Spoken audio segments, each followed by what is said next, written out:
우리 지역의 다양한 이슈와 현안들을 심층적으로 풀어보는 헬로 이슈 토크입니다. 태안군 마도해역은 과거 해난 사고가 잦았던 곳으로 알려졌는데요. 이곳에서 수백 년 전 침몰한 선박에 대한 발굴 조사와 연구가 활발하게 진행되고 있습니다. 다양한 해양 문화재를 통해 당시의 역사를 알 수 있다는 점 의미 있는 성과라고 할 수 있는데요. 오늘 이 시간에는 태안 마도해역 등에서 이뤄졌던 해양 문화유산 발굴 조사 성과를 자세히 짚어보도록 하겠습니다. 문화재청 국립해양문화재연구소 서해문화재과 조용철 학예연구사 나오셨습니다. 안녕하세요. 안녕하세요. 네, 반갑습니다. 반갑습니다. 먼저 우리 국립태안해양유물전시관이 부분 개관한 지 벌써 5년 정도 됐죠? 네. 근데 그 사이에 있었던 수중 발굴 성과에 대해서 먼저 설명을 좀 해주시면 어떨까요? 네.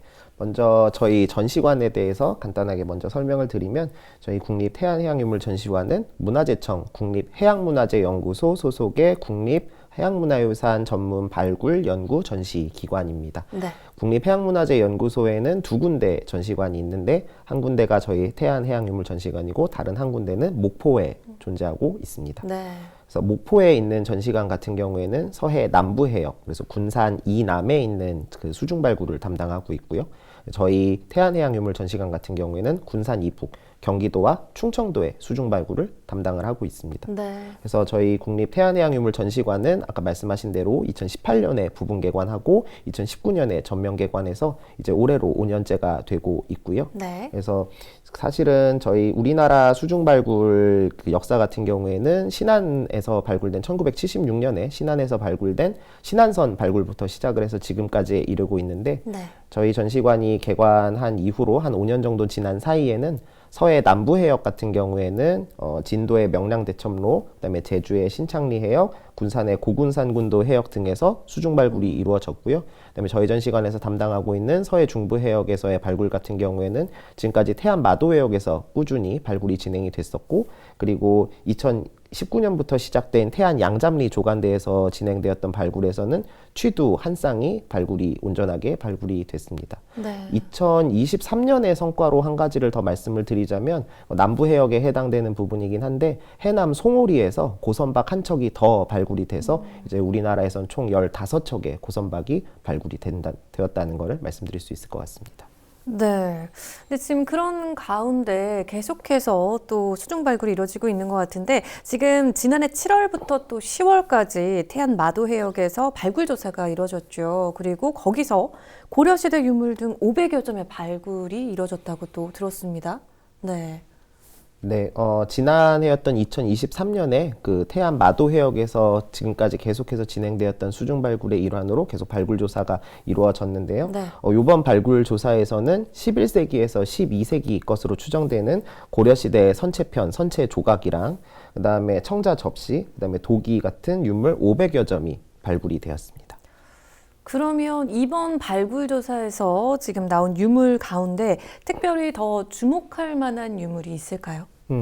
이번 발굴 조사에서는 처음으로 기러기 모양의 나무 조각품이 발굴이 되었습니다. 네. 새 조자를 사용을 해가지고 조형목기라고 하는데요. 네, 저기 보이시는 네. 지금 저런 형태였는데요. 네, 기러기가 날아가는 형태의 모습을 지금 하고 있는 것을 보실 수가 있습니다. 지금까지 발굴됐던 기러기 모양 같은 경우에는 대부분 다 앉아있는 모습들, 솥대를 생각하시면 쉬울 것 같은데요. 앉아있는 모습이었다면 요번에 발굴되었던 그 기러기 모양 조각품 같은 경우에는 날아가는 모습을 표현하고 있었다는 점에서 특이하다고 할 수가 있고요. 네. 그리고 솥대로 만약에 사용됐다면 밑에 구멍이 있어야 되는데 이번 조형 목기 같은 경우에는 따로 구멍이 남아있지는 않았습니다. 그래서 솥대로 사용된 건 아니라고 생각을 하고 있고요. 아마 전통시대에는 기러기가 혼례나 제례 같은 각종 의식에 여러 가지 사용되었다는 점을 통해서 이건 아마도 안전한 항해를 위해서 신에게 바치는 곡물의 어떤 개념으로 이게 물속에 들어가 있었던 것이 아닌가라고 추정을 하고 있습니다. 기존에는 주로 이제 솥대 위에 앉아있는 기러기의 모습들이 좀 많이 발굴이 됐는데 이번에는 그렇지 않고 좀 날아가는 모습으로 표현이 된 그런 유물이 발굴이 됐고 신에게 이제 안전한 항해를 위해서 그렇게 공물을 바치는 의미에서 사용됐을 것 같다 이렇게 추정을 해주셨는데 그런데 사실 보면 이 바닷물에서 유물을 발굴한다라는 게 참 제가 봐도 쉽지는 않을 것 같거든요. 근데 그 유물들을 통해서 또 과거 기록을 확인할 수 있다는 점에서 굉장히 의미가 크겠죠. 아무래도 그 바다에서 나오는 유물들 같은 경우에는 기록에서 찾기 어려운 경우들이 굉장히 많습니다. 네. 그래서 해양문화유산이라고 이제 바다에서 나온 것들을 통틀어서 저희가 말씀을 드리고 있는데요. 그 해양문화유산을 통해서 저희는 많은 걸 알 수가 있는데, 그 중에서도 오늘은 이제 물자 운송로, 교통로에 대해서 조금 설명을 드리려고 합니다. 네.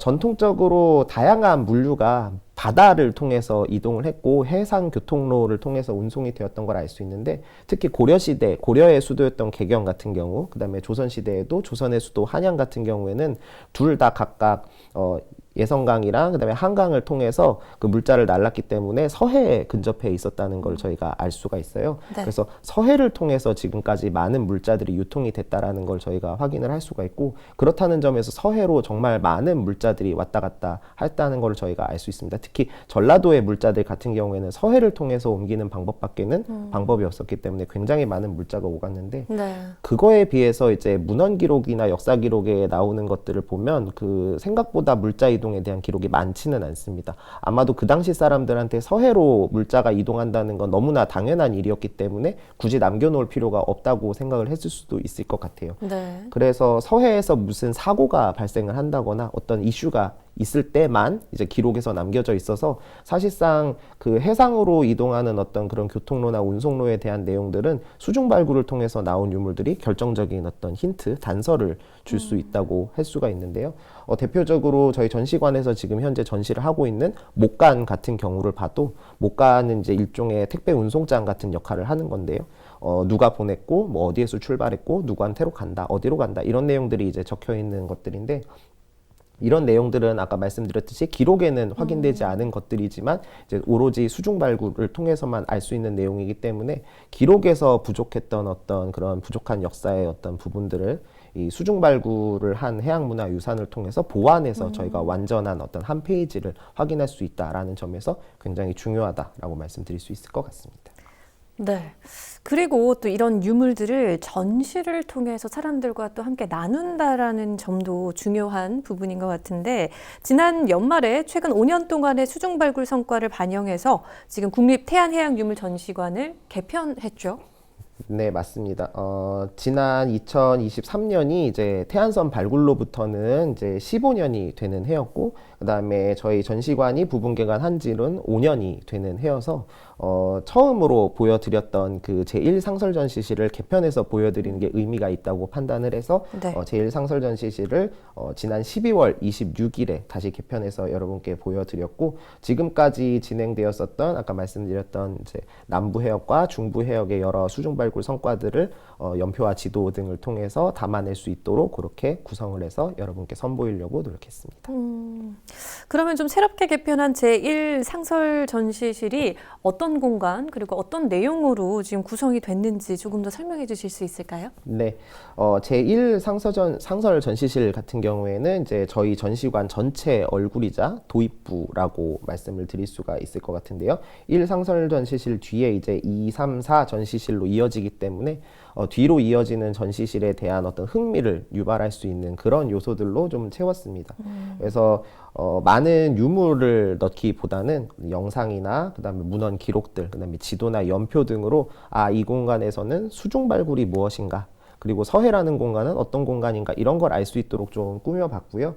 그래서 처음 들어가셨을 때는 우리나라 수중 발굴의 역사를 이제 전체 남부 해역과 중부 해역으로 나눠서 볼 수 있도록 연표와 지도를 통해서 알 수 있도록 그렇게 꾸며봤고요. 그다음에 두 번째 공간에서는 영상을 통해서, 그렇다면 왜 서해에서 이런 수중 발굴이 이루어질 수밖에 없었는가, 왜 서해에는 많은 해양문화유산들이 발굴이 되었는가를 서해의 자연환경을 통해서 같이 살펴볼 수 있고, 그 다음에 역사적인 기록들, 서해라는 공간이 얼마나 험난한 바다였는지를 볼 수 있는 그런 문헌 기록들을 통해서 서해라는 공간에 대해서 확인할 수 있는 공간을 한번 만들었습니다. 네. 그리고 3, 4 전시실로 넘어가시면 각각의 영상을 통해서 지금까지 태안 근처에서 이루어졌었던 주요 발굴 성과들에 대해서 영상과 유물을 통해서 만나보실 수 있도록 그렇게 만들었고요. 특히 이번 개편에서는 전시실 속의 작은 전시실인 오늘의 해양문화유산이라는 코너를 하나 만들어서 네. 6개월에 한 번씩 저희 전시관에서 엄선한 유물들을 만나보실 수 있도록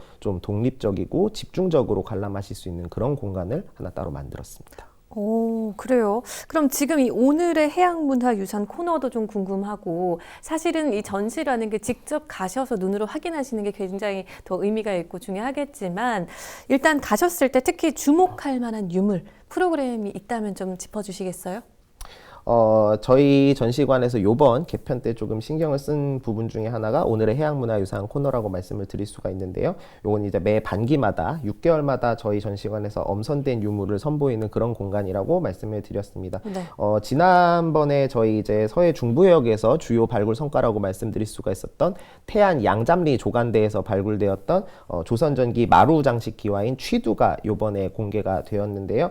취두 상단과 하단 건파로 이루어진 온전한 형태를 그대로 얹어서 연출을 함으로써 이런 식으로 기와가 형성이 되었구나를 보실 수 있도록 만든 게 요번 오늘의 해양문화유산 코너에 집중해서 보실 수 있는 유물이라고 말씀드릴 수가 있을 것 같습니다. 네. 그리고 이번 개편에서 또 하나 신경을 쓴 부분이 있다면 이제 장애인과 그 비장애인이 함께 관람할 수 있는 그런 공간을 만들었다라는 게 굉장히 중요한데요. 네. 이를 위해서 전시 기획 단계부터 태안군 장애인 관련 단체의 자문을 좀 구했고요.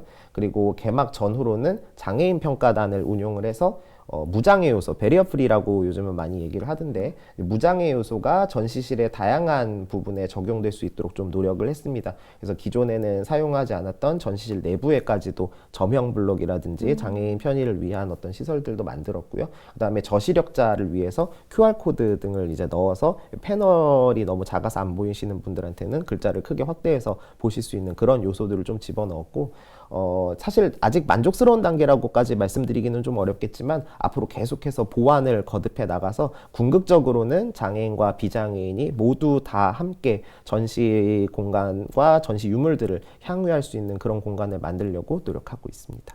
네, 정말 모두가 또 잘 몰랐던 이 해양 문화재에 대한 관심을 높일 수 있는 그런 계기가 될 것 같은데, 혹시 이 태안 해양 유물 전시관을 찾는 그 관람객 분들의 반응은 좀 어떤가요? 사실 이번 개편이 특별전을 전시를 한 건 아니고 제 원래 있었던 상설 전시실을 개편한 거기 때문에 그렇게 큰 기대를 하지는 않았는데요. 그럼에도 불구하고 굉장히 많은 분들께서 지금 찾아주시고 계시고요. 네. 특히나 저희 전시관의 특성상 그 외부에서 오시는 분들이 굉장히 많은데 전체적으로 태안에 이런 곳이 있는지 몰랐다라고들 많이 말씀을 해주세요. 근데 사실은 찾아주시는 분들의 이제 지역들을 살펴보면 뭐 서울, 경기부터 시작해서 뭐 경상도나 전라도에서 오시는 분들도 굉장히 많은데 비해서 네. 오히려 충남 지역에서 찾아오시는 분들이 생각보다 적어서 아무래도 이제 저희가 지금 전시관이 존재하고 있는 이 충남 지역에 대한 홍보가 조금 더 많이 이루어져야 되지 않겠는가라는 부분에 대해서는 저희도 계속해서 고민을 하고 있고요. 네. 그래서 앞으로는 뭐 작게는 태안, 그리고 넓게는 충남, 그리고 더 넓게는 이제 전국에서 더 많이 저희 전시관을 찾을 수 있도록 여러 가지 홍보 요소들이나 이런 것들에 좀 더 신경을 써서 앞으로도 저희 전시관을 많이 찾으실 수 있도록 그렇게 노력해 볼 생각입니다.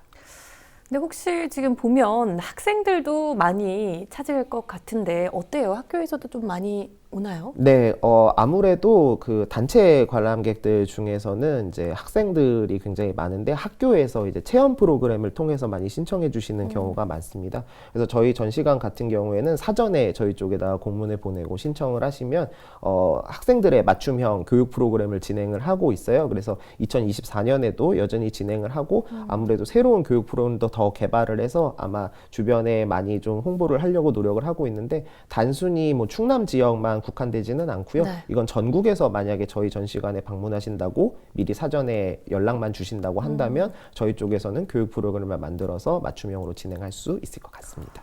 네, 보면 사실 아이들 그리고 학생들에게도 굉장히 유익한 시간이 될 것 같은데 혹시 좀 어떤 프로그램들이 있는지 소개를 좀 해주실 수 있을까요? 일단 기본적으로는 이제 학예연구사와 전시 큐레이터들이 함께하는 전시 해설 프로그램이 이제 진행이 될 예정이고요. 그다음에 학생들의 연령층에 맞춰서 어린이들 같은 경우에는 체험 교구를 통해서 직접 학습을 해보면서 해양문화유산을 체험해 볼 수 있는 그런 계기를 가지고 있는 그런 교육 프로그램과 그다음에 청소년 같은 경우에는 아무래도 앞으로의 진로에 대한 고민들이 많기 때문에 진로 체험이라고 해서 학예연구사나 혹시 전시 큐레이터라는 그리고 전시관에서 일하는 직업은 어떤 직업인지에 대한 어떤 그런 경험이나 체험을 할 수 있는 그런 프로그램들로 구성을 하고 있습니다.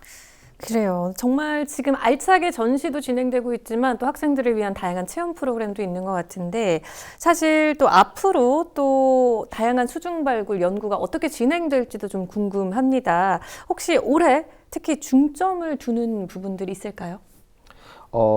작년에도 진행이 됐던 이제 마도해역에서에도 꾸준히 발굴이 아마 진행이 될 것 같은데요. 태안 마도해역 같은 경우에는 2009년부터 작년이 2023년까지 발굴 조사를 실시해서 고려시대 선박 3척과 조선시대 선박 1척, 고선박 4척과 유물 1만여 점이 지금까지 확인이 되었었습니다. 네. 그래서 올해도 아마 해당 지역에서 발굴 조사를 진행할 예정이고요. 특히 올해는 작년에 발굴된 그 고려시대 선체편을 중심으로 정밀 발굴 조사를 좀 실시를 해서 그 주변에 있었던 그 해당 선박과 그 유물의 매장처를 좀 찾는 작업이 아마 진행이 될 것 같습니다. 혹시 추후 전시 계획도 있을까요? 지금 사실은 저희가 1상설 전시를 개편을 해서 지금 현재 진행하고 있는 특별전은 이제 아마 올해 2024년 초에는 이제 끝나고 아마 다음번 그 전시로 넘어가야 될 것 같은데요. 아마 새로운 특별전이 아마 한 5개월에서 6개월 정도 지난 다음에 여러분께 새롭게 선보이게 될 것 같은데 그 특별전은 아마 추후에 좀 더 홍보 요소와 함께 여러분께 선보이게 되지 않을까라는 생각을 하고 있습니다. 네, 전시관은 누구나 방문해서 함께 할 수 있는 거죠. 네, 운영 시간이라든지 혹시 휴관일이 또 있나요? 네. 저희 전시관 같은 경우에는 월요일에 휴관을 하고요. 공휴일 상관없이 명절이나 그 법정 공휴일 상관없이 개관을 하는 대신에 월요일만 휴관을 한다는 점, 그다음에 9시부터 6시까지 그 입장이 가능하시다는 거, 그래서 그리고 관람료는 무료라는 거. 그래서 언제든지 오셔가지고 저희 전시관에 오셔가지고 해양문화유산을 만나보실 수 있다는 점을 말씀드릴 수 있을 것 같습니다. 네, 그리고 혹시 마지막으로 방송을 통해서 더 전하고 싶은 말씀 있으실까요? 사실 이번에 개편한 1상설 전시실 같은 경우에는 저희 전시관 입장에서는 굉장히 의미가 깊은 공간이라고 말씀을 드릴 수가 있는데, 저희 전시관이 2018년에 부분 개관했을 때 다른 전시실보다 가장 먼저 관람객들한테 선보인 공간입니다. 나머지 전시실들 같은 경우에는 2019년에 전면 개관할 때 오픈을 했었고, 네. 이 전시실이 2018년에 가장 먼저 개편을 한 공간이라서 이번에 저희 이 1전시실을 개편한 부분은 아마도 앞으로 저희 전시관이 나아가야 할 어떤 방향성이라든지 새로운 청사진을 관람객들에게 보여드리는 기회라고 생각을 하고 있습니다. 그래서 앞으로도 저희 전시관은 이제 새로운 수중 발굴 성과를 담아서 여러분께 새롭게 계속해서 뭔가 새로운 해양문화유산을 보여드릴 수 있도록 그렇게 노력을 할 거고요. 거기에 더불어서 장애인, 노약자 같은 사회적 약자를 배려한 전시를 계속해 나가려고 노력할 계획입니다. 네, 자, 오늘 우리 태안 마도해역에서 발굴된 수중 문화재 그리고 또 그동안의 해양문화유산 발굴 성과를 좀 짚어봤고요. 앞으로의 과제도 좀 살펴봤습니다. 오늘 말씀 잘 들었습니다. 고맙습니다. 감사합니다. 우리 역사를 품고 잠들어 있던 해양 문화 유산을 발굴하고 또 원형을 복원하고 연구하는 과정이 체계적으로 이루어지고 있다는 점 의미가 큰 것 같은데요. 이렇게 많은 분들의 노력이 담긴 그 결과물들을 우리 가까이에서 만날 수 있습니다. 국립태안해양유물전시관 여러분도 꼭 한번 둘러보시면 좋을 것 같습니다. 헬로 이슈토크 오늘 저희가 준비한 소식은 여기까지입니다. 함께해 주신 여러분 고맙습니다.